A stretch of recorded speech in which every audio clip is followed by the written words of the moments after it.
Vamos lá, alunos, continuando a nossa aula sobre a independência dos Estados Unidos. Nós falamos sobre a independência dos Estados Unidos e agora nós vamos falar um pouquinho sobre a organização dos Estados Unidos, né?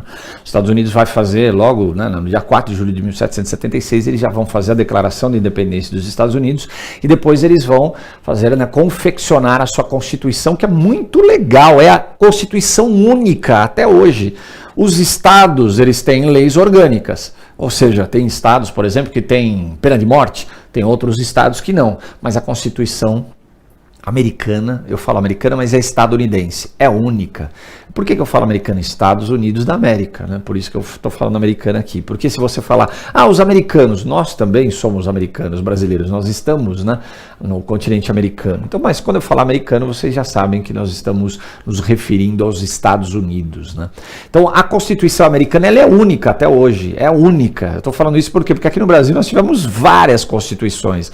Nossa primeira Constituição foi de 1824, Constituição Brasil Império, monarquista, que tinha 4 poderes, legislativo, judiciário, executivo e moderador, que era o poder do Dom Pedro I, né, assim. Depois nós tivemos uma Constituição republicana, 1891, depois nós vamos ter uma Constituição, vamos dizer que ela é uma Constituição mais liberal, entre aspas, ali, né, ali mais democrática, de 1934, no governo de Getúlio Vargas. Depois nós vamos ter uma Constituição que ela era... como que eu vou colocar ali, fascista, 1937, depois nós vamos ter uma Constituição Democrática de novo, 1946, depois nós vamos ter uma Constituição que ela é uma Constituição autoritária no governo militar, 1966, 67, né? E ainda depois nós vamos ter a Constituição que é a que vigora no Brasil até hoje, 1988, a Constituição chamada Cidadã, que é burlada, né? Tá lá, né? Tal porcentagem do PIB vai para a educação, tal porcentagem do PIB vai para a saúde, e os governos, não importa qual, os caras acabam interferindo e mudando essa porcentagem de acordo com o bem-querer deles ali, né? Então nós tivemos várias constituições, ao passo que os Estados Unidos só uma. A Constituição americana, ela é presidencialista, logo ali depois da sua independência, o primeiro presidente foi Washington Luiz, é uma Constituição presidencialista, republicana e federalista. República, res pública, coisa pública, apesar da participação do povo limitada naquele momento, e federalista, uma federação composta de 50 estados hoje, né? 50 são os estados americanos. E a Constituição americana, ela teve uma influência muito grande iluminista. Pela primeira vez você vai ter uma Constituição, né, um conjunto de leis com os 3 poderes, legislativo, judiciário e executivo, né, e que depois vai acabar influenciando a América. E é muito louco que a independência dos Estados Unidos influencia também a Europa, influenciou a Revolução Francesa. Independência dos Estados Unidos, 1776, Revolução Francesa, 1789, né? O presidente seria eleito, né, nesse caso aí na Constituição, pela Constituição americana, o presidente seria eleito a cada 4 anos por Assembleia de Cidadãos, podendo ser reeleito. No caso aí, o primeiro presidente dos Estados Unidos foi George Washington, e ele ficou 2 mandatos ali. A independência dos Estados Unidos, ela serviu de exemplo para todos os países que posteriormente vão surgir na América, na realidade para o continente americano. E nesse período, né, vai ocorrer a Revolução Francesa e depois as guerras napoleônicas. Como eu falei, a América, ela fica meio que abandonada, a América Latina, e começa todo o movimento de independência. O Brasil, ele conquista a sua independência somente em 1822, mas porque a família real portuguesa estava aqui no Brasil, né?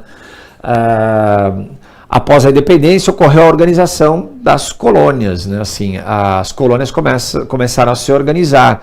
E aí começam a surgir os estados americanos. Entre 1812 e 1814 foi travada uma nova guerra contra os ingleses, que eu falei para vocês. A Inglaterra, ela reconheceu a independência dos Estados Unidos em 1783, mas ela não, né, assim, não aceita, assim, ficou aquela amargura. Em 1812, 1814, teve uma nova guerra contra os ingleses e os Estados Unidos venceu de novo, porque agora eles estavam muito melhor organizados. Em 1815 foi assinada a paz de Gandhi, né? Gandhi, não sei como qual que é a pronúncia ali, mas Ghent, talvez.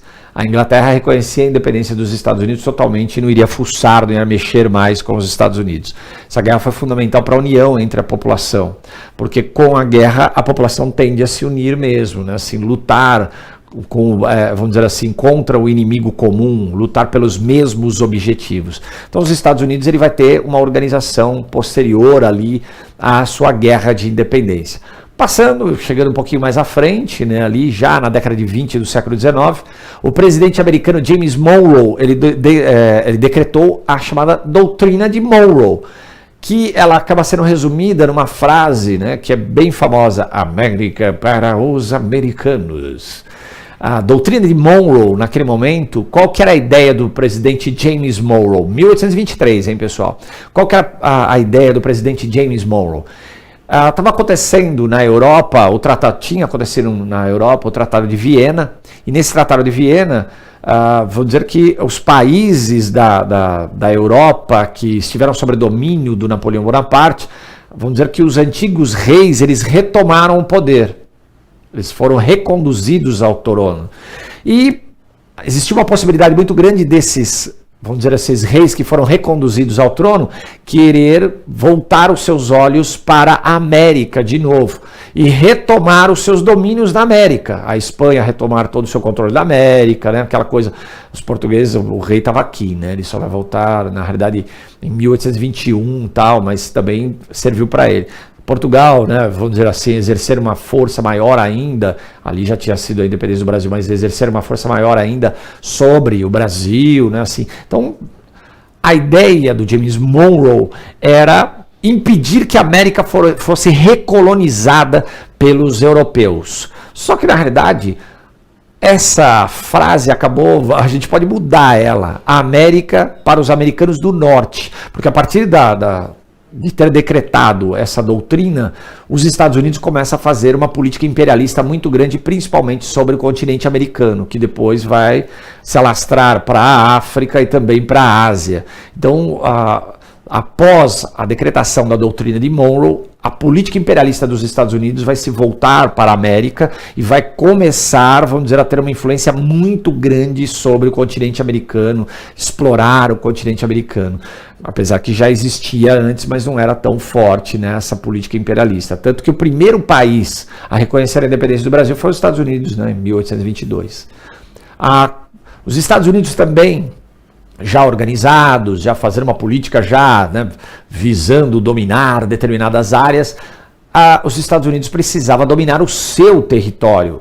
Começa então o que nós chamamos de conquista para o oeste. Eles só habitavam a região que era leste do que hoje é o território dos Estados Unidos. Aquela região que ficava próxima ao Oceano Atlântico. E eles falaram, pô, nós temos muitas terras para o oeste, nós precisamos dominar o oeste, nós precisamos ter controle sobre essas terras a oeste. Começa então a conquista para o oeste.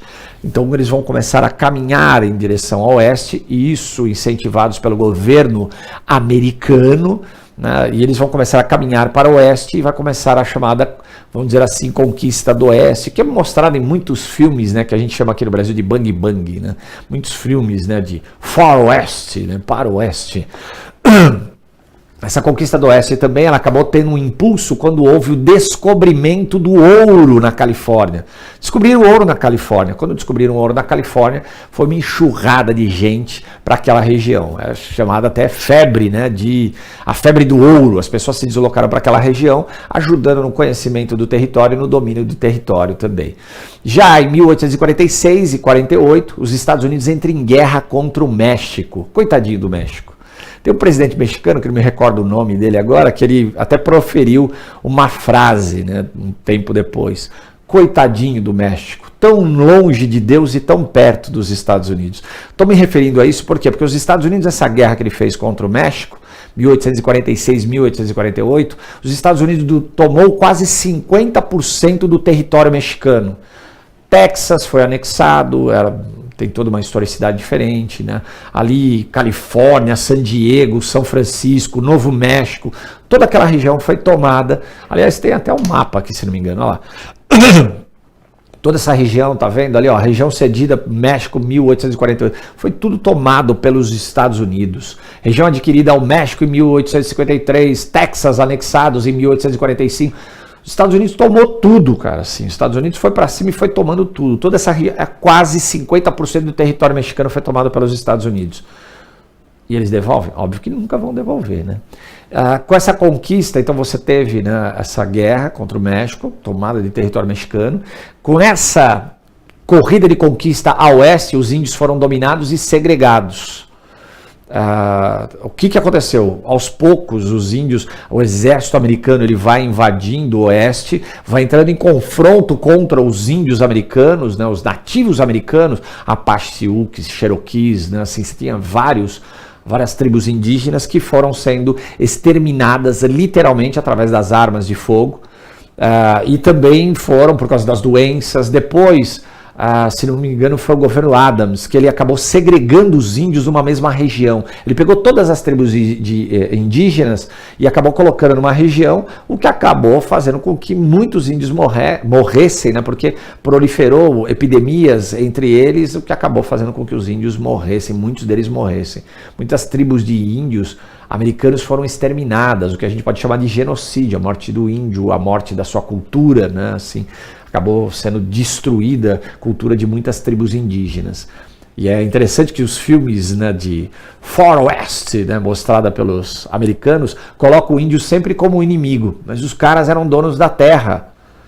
Assim, ele não era inimigo, ele estava defendendo aquilo que era dele. Se bem que hoje, né, no Brasil está muito complicado, né? As pessoas acham que o mal do Brasil são os índios, né? Que tem que tirar a terra deles para explorar os minérios presentes na terra deles, para poder o Brasil sair dos problemas econômicos. Eles não veem, por exemplo, que o problema do Brasil não está na terra dos índios e está assim no governo, que por vezes a gente tem, são vários assim, que foram imbecis e foram, na realidade, a gente pode colocar assim, incapazes de fazer com que o Brasil se desenvolvesse. Eu não estou falando do atual não, pessoal, estou falando de todos.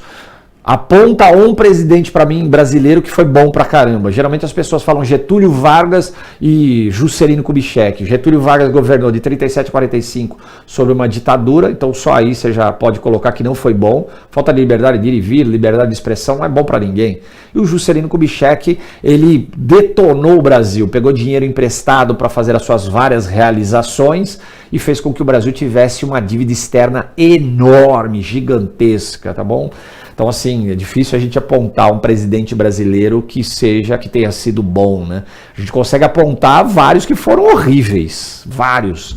Na história tem vários, assim, não vou nem citar, que senão é capaz dos caras querem me bater, sair do túmulo, alguns até me bater.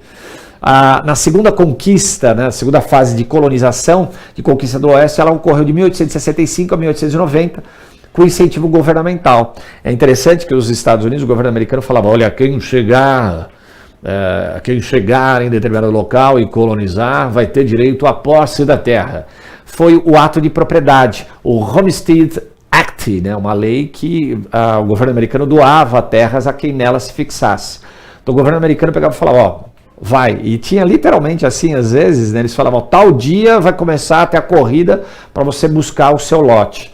E as pessoas ficavam esperando. Tem um filme que mostra isso, eu não sei qual que é. E as pessoas ficavam esperando numa linha. Aí ia lá, um cara dava um tiro para cima, saia todo mundo correndo para buscar um lote, né? E aí vem a conquista pro oeste. Quem chegasse primeiro a determinadas localidades estabelecia lá, né, mais ou menos o lote. E se ele se fixasse ali, começasse a viver ali, tentar desenvolver ali, ou desenvolver uma agricultura ou criação de gado, aquela pessoa tinha direito a um título de propriedade. A conquista para o oeste. Então aí os Estados Unidos vai, além de se organizando, também vai começando a tomar posse de todo o seu território, e tomou posse, né? Inclusive o território que era dos outros, o México ali, como eu falei para vocês, né, ali. Aqui eu coloquei para vocês um mapinha que mostra, né, ali, o Oregon cedido pela Inglaterra em 1846, a Louisiana, que eu falei para vocês, os Estados Unidos comprou da França em 1803, território do Oeste em 1792, e aí vai. Fora que você tem o Alasca ainda, que depois vai ser comprado frente à Rússia, também tem o Havaí, que faz parte também um dos 50 estados dos Estados Unidos, tá bom?